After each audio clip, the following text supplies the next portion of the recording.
Сънят влияе на килограмите, на процеса на отслабване, на нашето настроение, на способността ни да взимаме решения, да мислим трезво и на още много неща.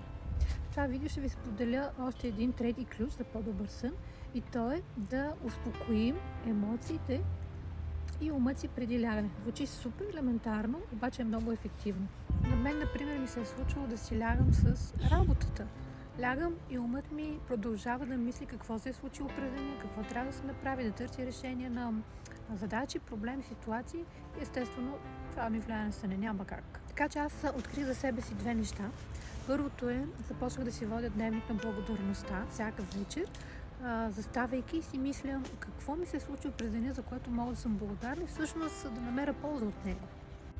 Честно казано, това много добре ми се отразява. Другото нещо е да оставам на тишина сама със себе си, но забележете, не просто да е тихо в стаята, а тишина вътре в мен.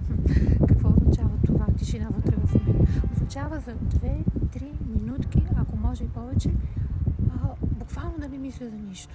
Да оставя умът ми да бъде спокоен, да не препускат мисли, да не препускат емоции и наистина да бъда в тишина, вътрешна тишина.